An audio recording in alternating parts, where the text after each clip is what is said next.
जय भीम, जय भारत, जय संविधान। मैं बहुजन दस्तक से गौतम रत्ना और आज हैं हम चंडीगढ़ में हम हमारे बहुजन समाज के सीनियर एडवोकेट हेमराज जी के घर पर।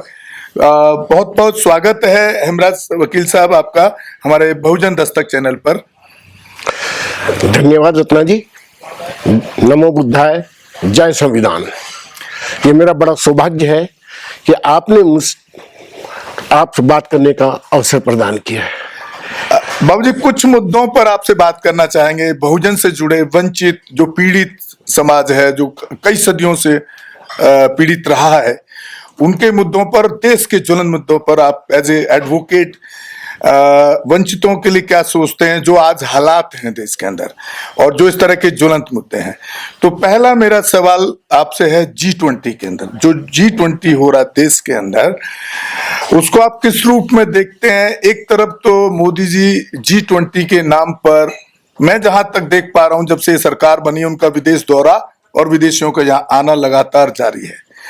और जब हम देश के अंदर की जो परिस्थिति को देखते हैं, खास तौर से बहुजनों पर, महिलाओं पर जो अत्याचार बढ़े हैं, उसकी कोई सीमा नहीं है। इसको आप किस तरह से देखते हैं? देखिए जनाब, frankly speaking I tell you, जो हमारे जनाब प्रधानमंत्री साहब हैं, वो एक मल्टी पर्पस चेहरे लगा के सारे संसार में घूम रहे हैं। आपने देखा होगा, वो हर वक्त, हर स्थिति, काल, परिस्थिति, समय के मुताबिक रंग बदलते हैं और उसी तरीके से काम करते हैं जो उनको सपोर्ट करे। मेरे विचार में जो समाज का या पूरे देश का दलित, वंचित तो एक हिस्सा है, और भी बहुत लोग हैं जो उनकी विचारधारा से, जो विचारधारा उनकी है उससे मेल नहीं खाते, उनको वो किसी भी तरीके से समूल नष्ट करने का उनका एक दिमाग में हमेशा ही चक्र चलता रहता है, जिसमें 19वीं शताब्दी के मध्यार्ध में हिटलर ग्रस्त था। वो यहूदियों को और जर्मन को फर्स्ट उसी विचारधारा से कुंठित होकर आज हमारे प्रधानमंत्री इंडिया फर्स्ट, मोदी फर्स्ट की विचारधारा। जब ये अपने आप को फर्स्ट कहते हैं तो दूसरों को second, third, fourth, last rank तक ले जाते हैं। ये किसी को अपने को बड़ा साबित करने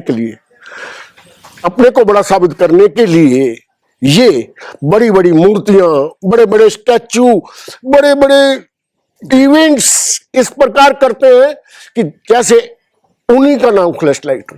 और इसके पीछे ये मोदी अकेले नहीं, मोदी तो उनका एक चेहरा भरा है, एक विचारधारा जो इस मुल्क में हजारों साल से है, जो कि सिर्फ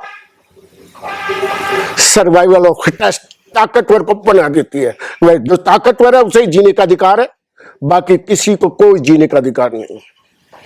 अभी आपने देखा होगा हमारे मुल्क में G20 में जो सम्मेलन हुआ, उसके चकाचौंध देखी। एक भारतीय होने के नाते, एक हिंदुस्तानी होने के नाते मुझे भी इस बात का गर्व हुआ कि आज हमारे मुल्क की, हमारे देश की भव्यता को कितने चार चांद लग चुके हैं। बड़े बड़े देशों के महारथी, बड़ी बड़ी महाशक्तियां आज हमारे मुल्क में आ रही हैं। हमारी शान, हमारा वैभव, हमारा पराक्रम, हमारी विरासत को देखकर। वकील साहब, यहाँ मैं एक और सवाल आपको ले रहा हूँ बीच में। आप जब भी कोई इस तरह के प्रोग्राम होते थे, क्योंकि हमारे कॉन्स्टिट्यूशन में लिखा गया, पूरा देश जानता है, इंडिया दैट इज भारत, बाबा साहब अम्बेडकर द्वारा ये नाम दिया गया। और मेरा जो अपना अध्ययन है कि कोई हिंदी का शब्द ऐसा नहीं है जिसका उसका इंग्लिश में मीनिंग ना हो। ये तो आप भी मानते हैं। तो बाबा साहब ने इंडिया इंग्लिश में हो गया और भारत हिंदी में हो गया, इतना सही निकाल के उन्होंने शायद संविधान में इसको रखा। अब से पहले जितने भी इस तरह के प्रोग्राम हुए हैं जो विदेशी, जिसमें मेहमानों को रखा गया, तो वहां पर जो नेम प्लेट लगती है भारत देश के नाम की, कंट्री के नाम की, तो वहां पर इंडिया लिखा जाता था। ये पहली बार देखा गया, कल मैं देख रहा था उनके प्रोग्राम को, तो वहां पर भारत लिखा हुआ था। इसको आप किस रूप में देखते हैं? ये कहीं ऐसा तो नहीं कि जो डॉक्टर अंबेडकर की हिस्ट्री है, डॉक्टर अंबेडकर को उस हिस्ट्री से बाहर निकालने का षड्यंत्र तो नहीं है? आपको क्या लगता है? नहीं, मैं आपको बताना चाहता हूँ, ये एक समसामयिक समस्या है।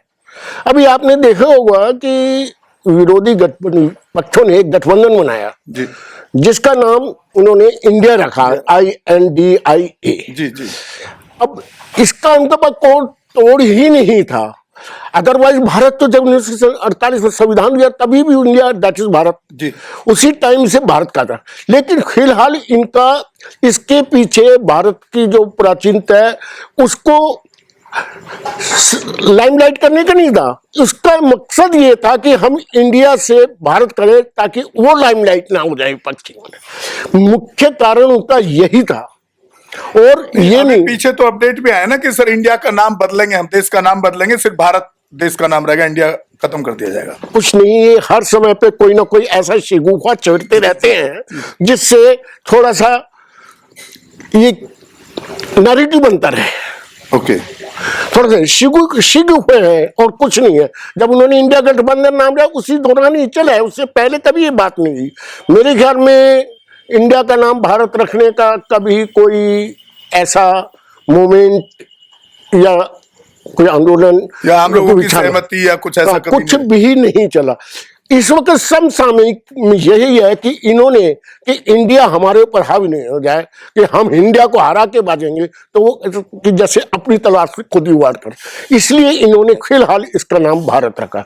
और कोई इनके पीछे इनका मकसद नहीं है कोई। जी, संविधान के प्रथम अनुच्छेद में ही लिखा गया है, डॉक्टर साहब ने लिखा है इंडिया दैट इज भारत।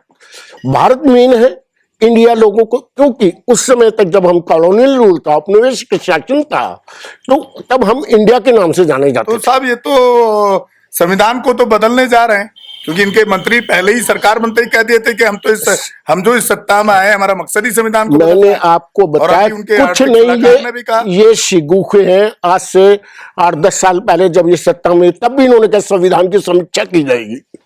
मतलब ये कुछ ऐसा समीक्षा की जाए संविधान की। इनको उससे पहले कोई जिसका कोई छुटभैया होता, कोई भी आके कुछ ही बोल देता। और ये ऐसा है कि इसके पीछे एक नैरेटिव काम करता है। जिनके पिछले बिग बॉस बैठे होते हैं वो कहते हैं बच्चों तुम ऐसा करो, वो टेस्ट टूल होते हैं इनके, देखो क्या प्रतिक्रिया होती है।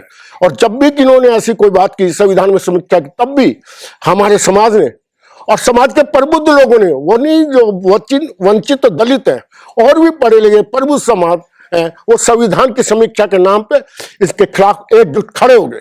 सर आपने अभी कहा कि जब मैं इस प्रोग्राम को देखा G20 को, तो बड़ा गौरव महसूस किया कि हमारे देश का नाम पूरे वर्ल्ड के अंदर, विश्व के अंदर एक अच्छा मजबूती ले रहा है।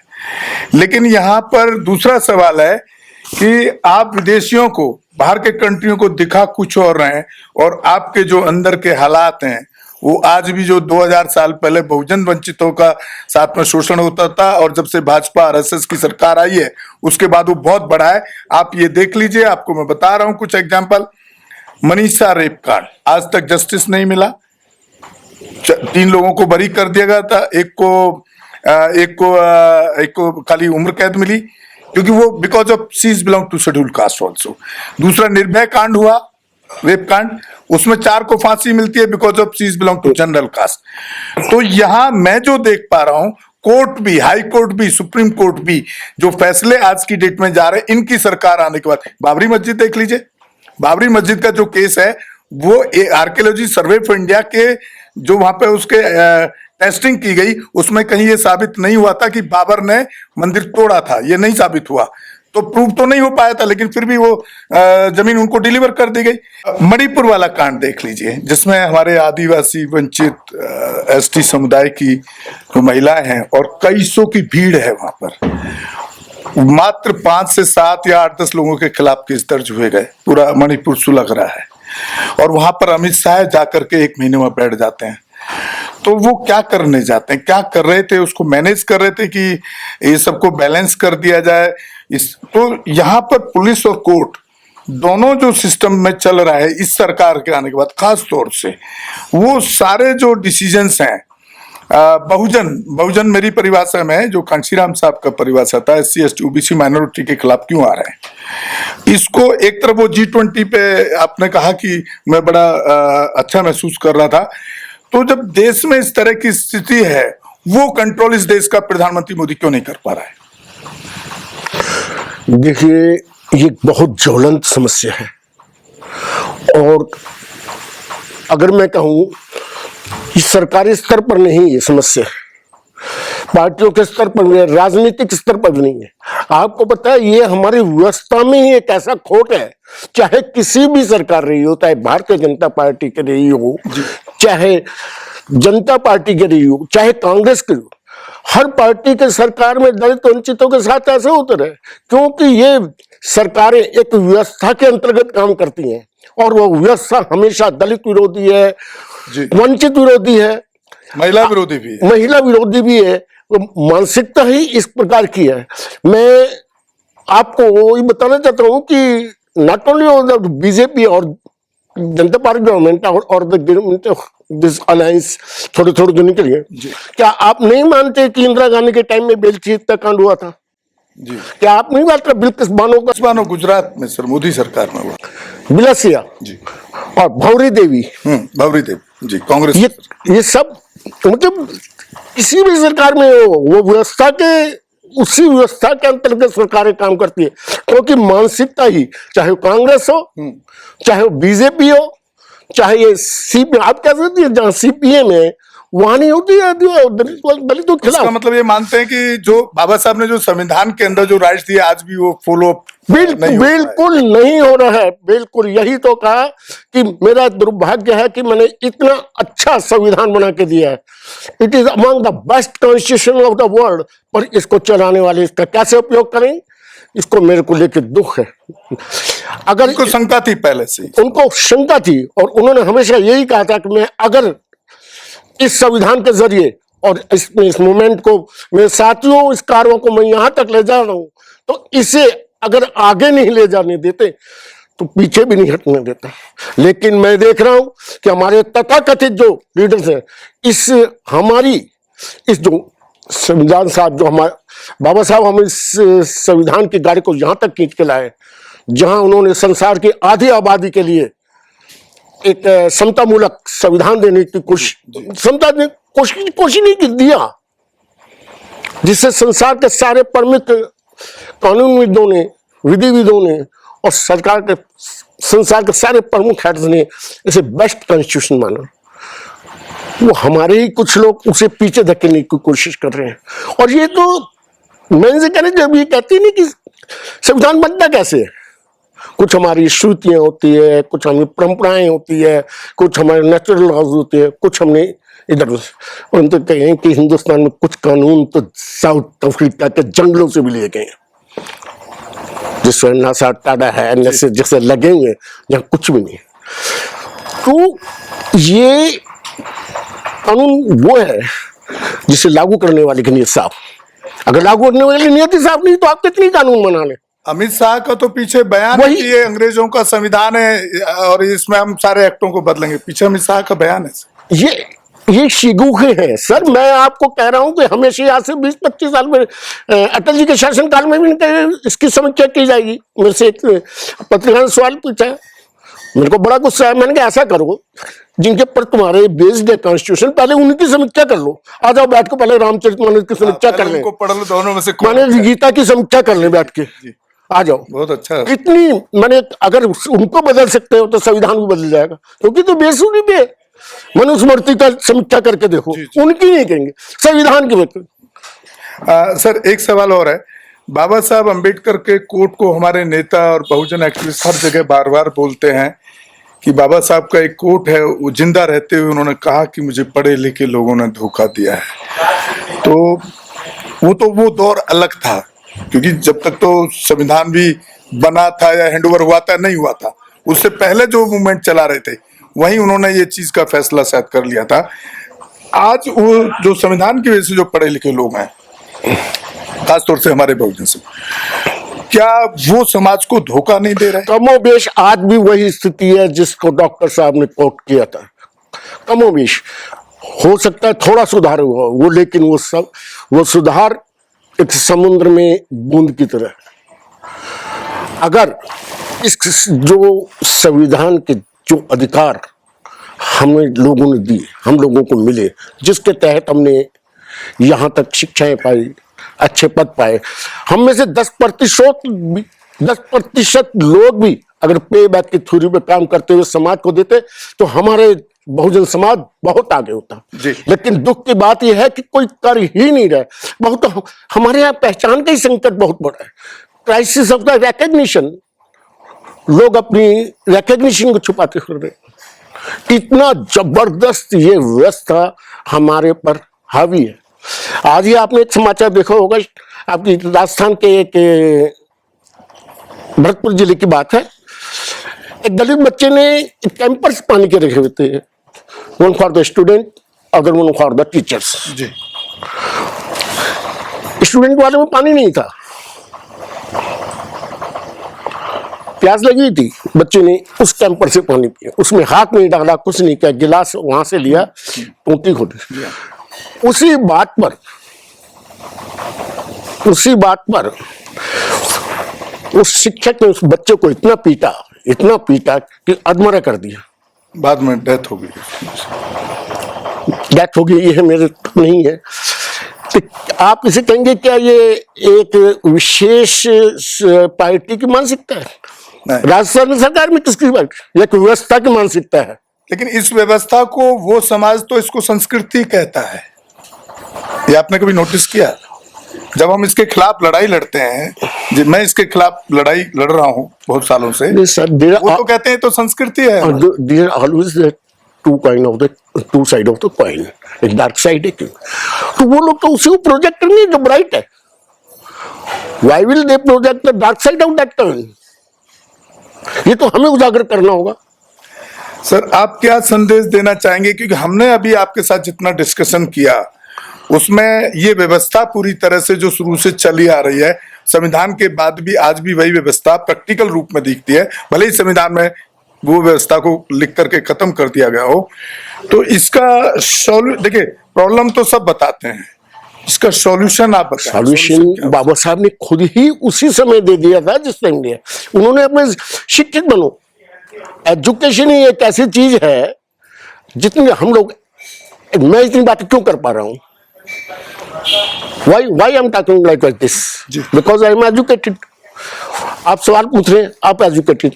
इससे पहले में यहाँ पे आए थे निर्वाण साहब, लेकिन क्योंकि हम बोल सकते हैं अगर हमारे साथ अन्याय होता है, इनजस्टिस हो, खड़े हो सकते हैं। अच्छा, और ये व्यवस्था भी उन्हीं लोगों को ज्यादा दबाती है जो दबते हैं, जो खुल के सामने बोलते हैं। सर, यहाँ मैं थोड़ा इंटरप्ट कर रहा हूँ, आपको माफी चाहूंगा। जो शिक्षित की बात कर रहे हैं आप, वो शिक्षित में तो ना तो आज आईएएस की कमी है, जो हमारे बहुजन समाज के आईएएस बहुत सारे हैं, आईपीएस बहुत सारे हैं, डॉक्टर्स, इंजीनियर्स बहुत सारे हैं। लेकिन जब आप प्रैक्टिकल रूप में देखते हैं तो बाबा साहब क्या इसी शिक्षा की बात करते थे कि आप IPS, IAS, advocate, doctors, engineer बन जाइए? क्या उसके साथ समाज की पीड़ा को जोड़कर नहीं देखते? सर, समाज के लिए काम करना चाहिए। सर, मैंने अभी यही कहा था कि पे बैक थ्योरी और शिक्षा, मेरे विचार में अगर कोई शिक्षा, कोई लोभ लालच पद प्राप्त, शिक्षा आदमी के विवेक को जागृत करती है। मैं अभी आपको एक उदाहरण दे रहा था कि ये विवेक सिर्फ इंसान के अंदर है, प्रकृति ने इंसान के अंदर पैदा किया है। दो भैंसें हैं, एक भैंस पानी पी रही है, वो आराम से पी रही है, एक उसका मालिक लत मार रहा है, उसको कुछ होता ही नहीं है। ये संवेदना इंसान में जी।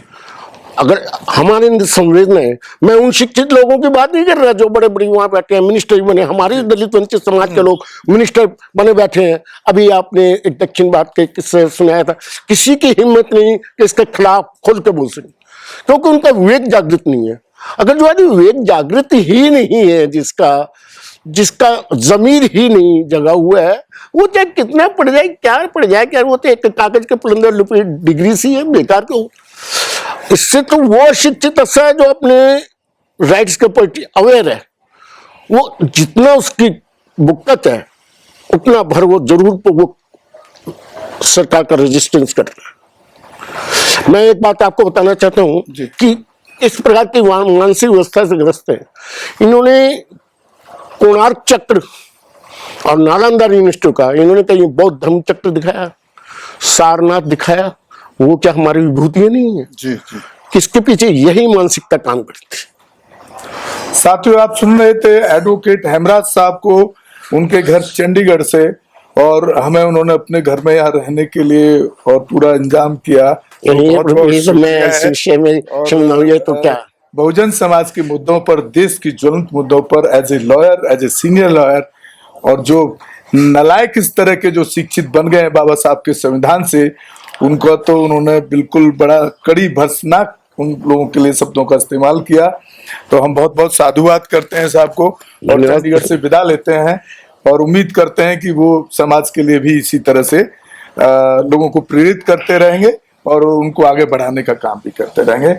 जय भीम, जय भारत, जय संविधान, जय भीम, बहुजन जय दस्तक जय गौतम रत्ना। जय बहुत संविधान। बहुत धन्यवाद हेमराज साहब। हमारे चैनल बहुजन दस्तक को लाइक, शेयर, सब्सक्राइब देखना। मत भूलिएगा। जय भीम, जय भारत, जय संविधान। नमो बुद्धाय। धन्यवाद। चैनल आर्थिक समस्या से गुजर रहा है। अगर आप बहुजन समाज में बाबा साहेब आम्बेडकर और तथागत बुद्ध की विचारधारा को अधिक से अधिक लोगों तक पहुंचाना चाहते हैं तो हमें आर्थिक सहयोग प्रदान करें, ताकि हम अपने चैनल के माध्यम से देश विदेश में समता, बंधुता, एकता और संवैधानिक अधिकारों को ज्यादा से ज्यादा लोगों तक पहुंचा सकें। आप अपनी सहायता राशि नीचे लिखे खाते में जमा करा सकते हैं। खाता धारक गौतम रत्ना, खाता संख्या 3169576865 IFSC कोड SBIN 0060336, बैंक भारतीय स्टेट बैंक। आप हमारे बैंक खाते का विवरण स्क्रीन पर भी देख सकते हैं। जय भीम, जय भीम। मैं गौतम रत्ना आपका बहुजन फिल्म प्रोडक्शन में स्वागत करता हूं और आप हमारे प्रोडक्शन हाउस के अंदर अपना कैरियर बना सकते हैं as a film director, as a producer and actor and actress and editor and cinematographer also. अगर आपको फिल्म से रिलेटेड कुछ भी प्रोजेक्ट आपको बनवाना है तो हमारे पास में पूरा सेटअप है, जिसमें फिल्म कैमरा है, शूटिंग लाइट्स है और एडिटिंग है। सारा A to Z एक ही जगह पर आपको हमारे यहाँ पर मिल जाएगा। तो दोस्तों, आप हमें कांटेक्ट कर सकते हैं हमारे नंबर्स पर 9810085714 और 8510005714। हमारे वेबसाइट पे विजिट कर सकते हैं www.filmserviceindia.com और हमें मेल भी कर सकते हैं gautamfilmsproduction@gmail.com पर। धन्यवाद।